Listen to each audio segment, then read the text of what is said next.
Good evening, everybody. How you doing? It is Thursday, December 31st, 6 p.m. time for the Tech 20 Facebook Live. And yes, it's the last day of 2020, what has been a phenomenally crazy year.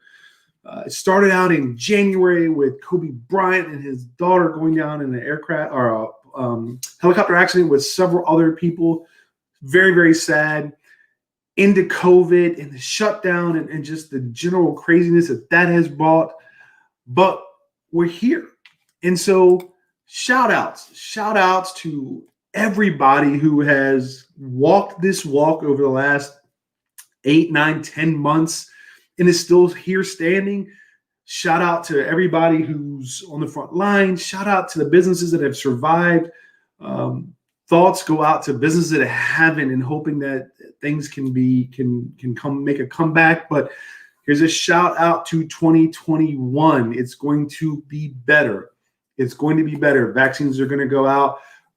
Herd immunity, whatever you want to call it, it'll be better. And so shout out to 2021. Here we come in 6 hours.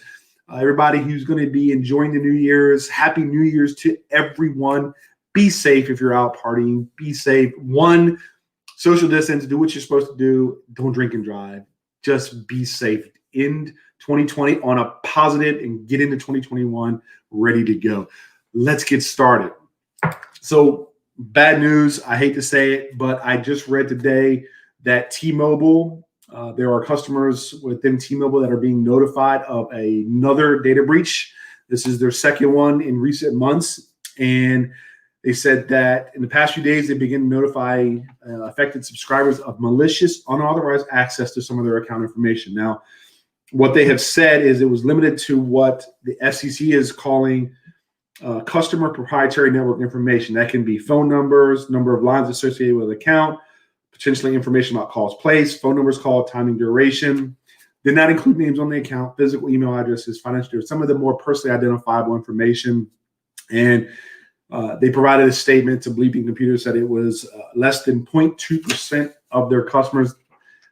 If you go off the 100 million people in their subscriber base, that's still 200,000.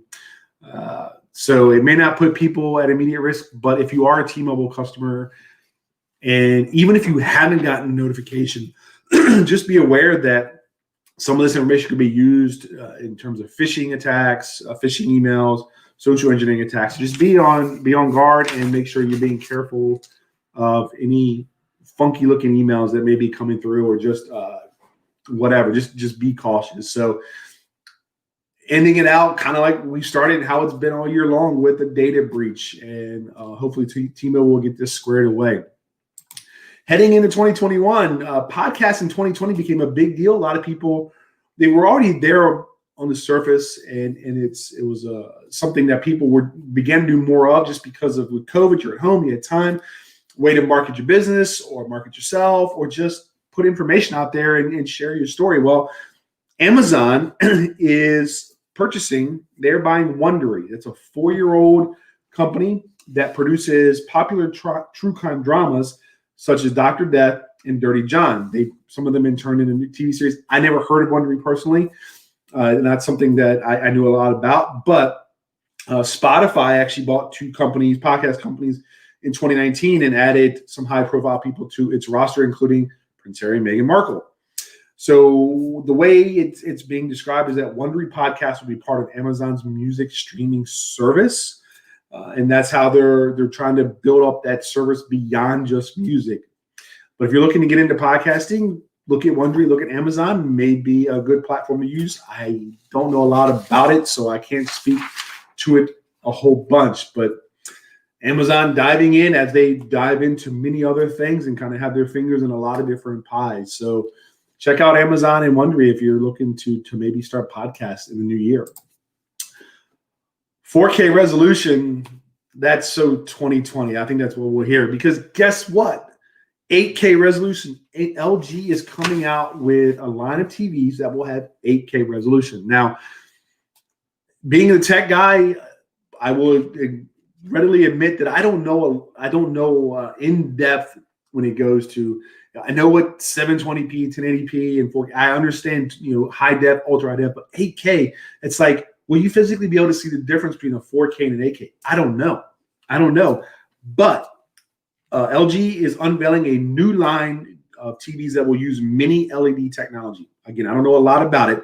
It's going to be branded QNED or QNED, and it's going to be a high-end slot in their LCD line.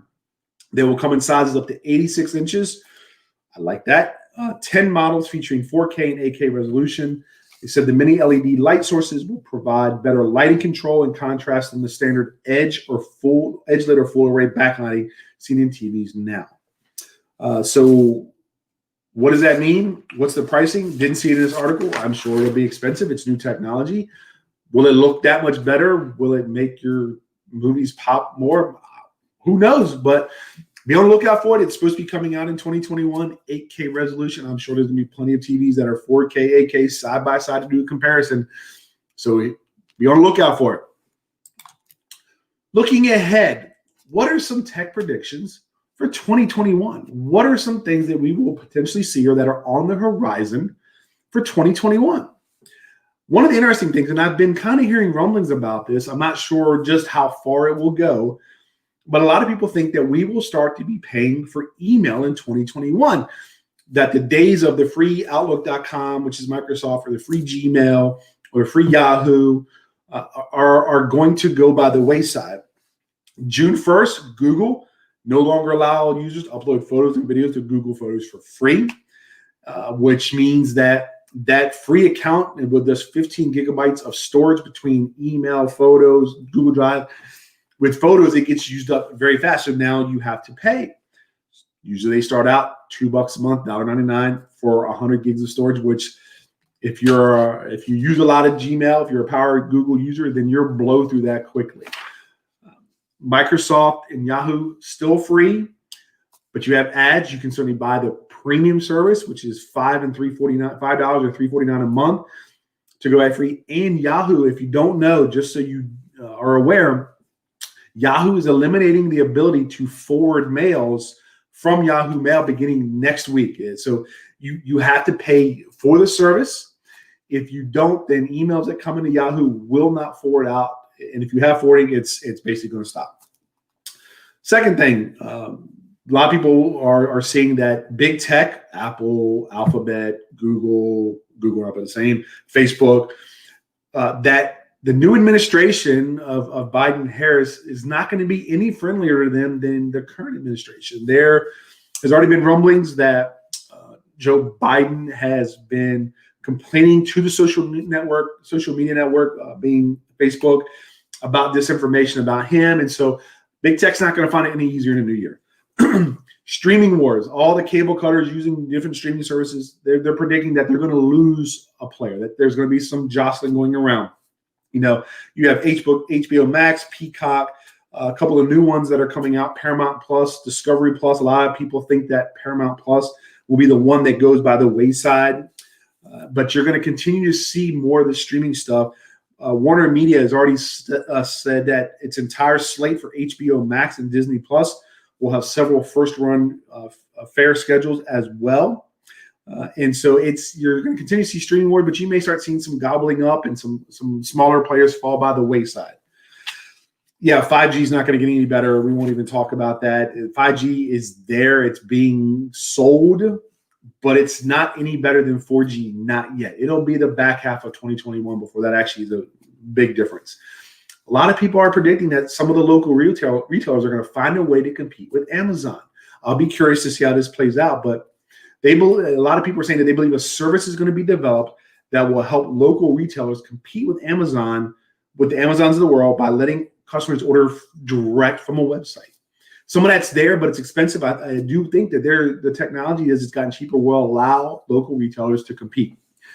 Zoom and video meetings only going to get bigger. You're going to see a lot less, I believe. This is just the new normal for business. You see a lot less business travel, more virtual meetings. It's free or relatively inexpensive, and you can accomplish the same thing. And I did not know this, but now I do. There is some talk or some thoughts of Zoom being acquired By who, you say? Great question. Understand that Zoom has seen its numbers climb from 10 million to 300 million. So huge, huge. Amazon is being discussed as a potential buyer. Why? Well, Amazon Web Services provides the server backbone for all the Zoom meetings. And Amazon has all those meeting minutes as of just in April alone, 2 trillion.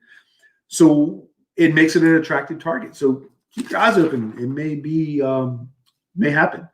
And then finally, paying for podcasts. A lot of people are saying that you may see a podcast plus that sees everyone's favorite audio shows added into the Apple One bundle and Apple Music. So we'll see. We'll see. Just some ideas. There's probably some other ones, but there's just some I was reading today and was thinking about. And again, tech predictions.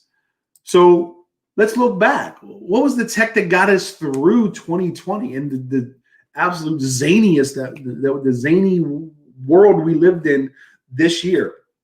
Well, back to video chat platforms. Zoom, obviously, Microsoft Teams, Google Meet, Skype, FaceTime. I mean, we could go down a laundry list.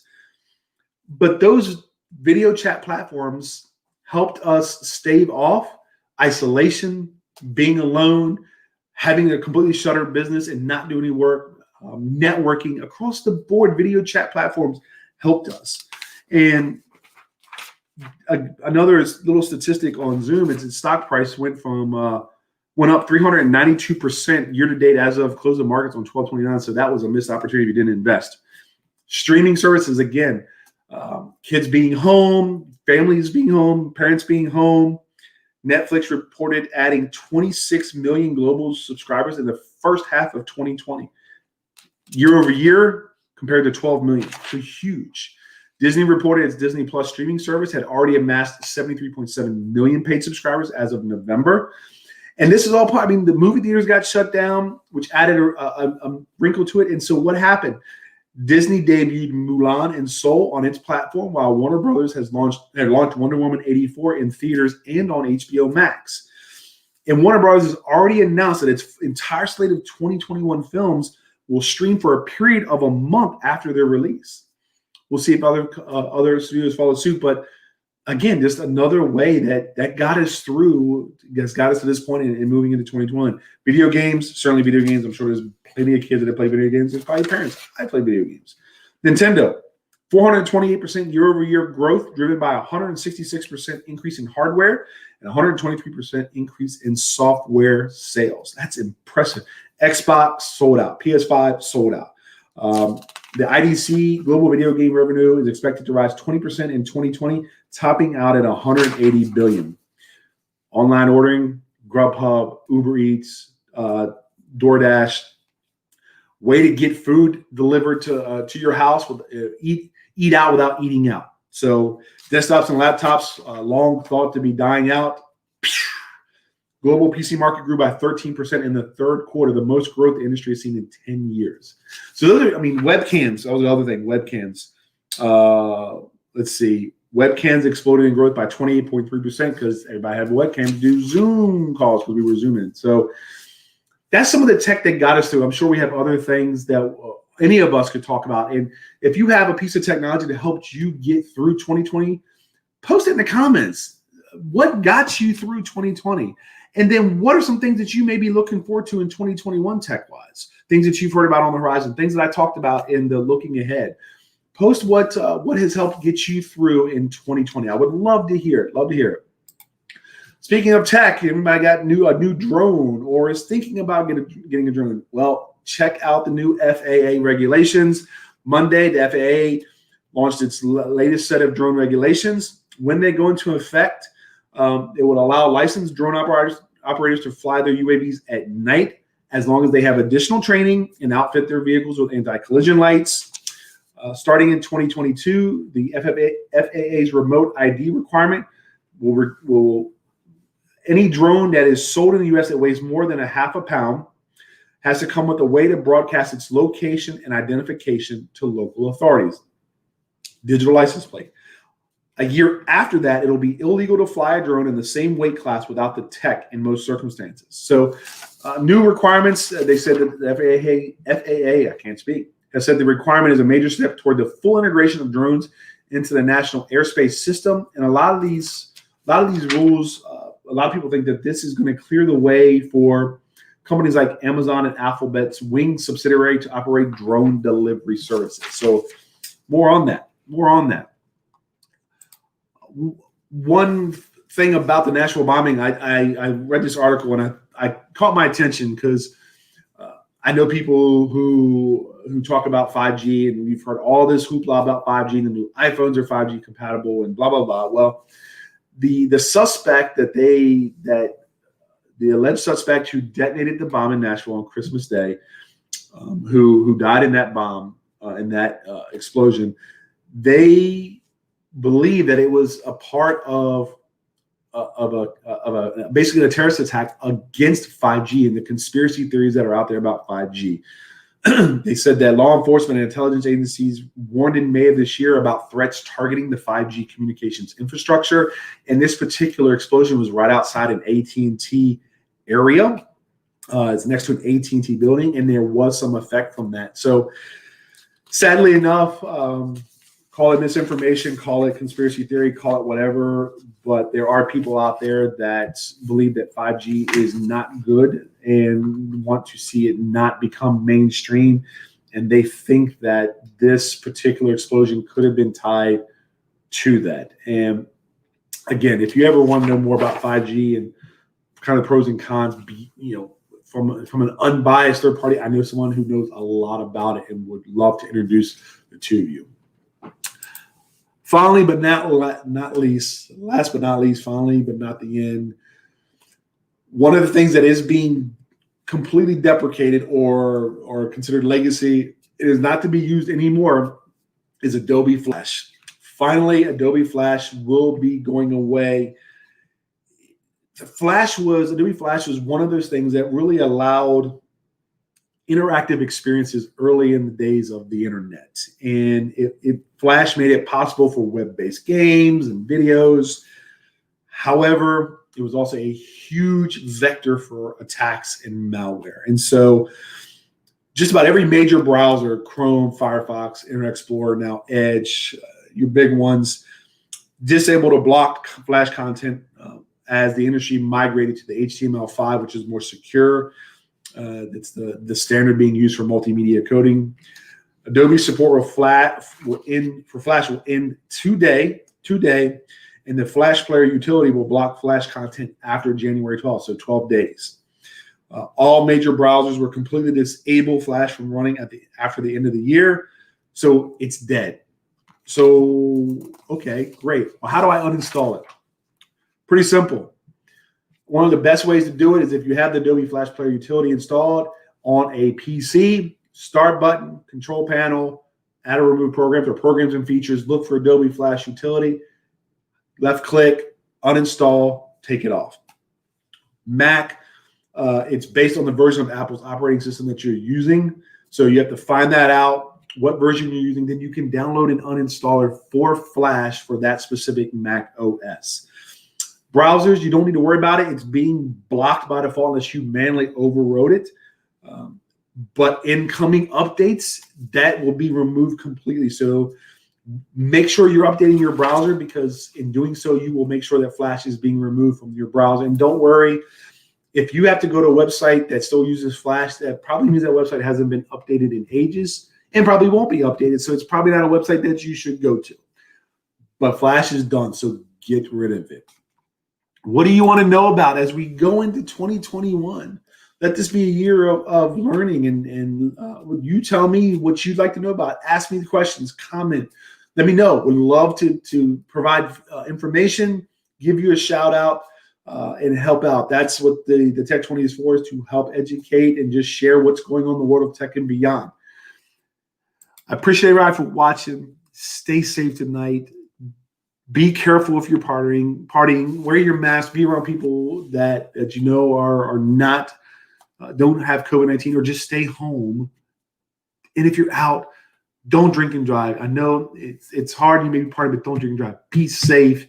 Be safe in 2020, a good year. I look forward to seeing you Saturday, the first edition of the Tech 20 weekly recap this Saturday, January 2nd, 6 p.m. So until then, have a great New Year's, and I will see you in 2021. Have a great evening.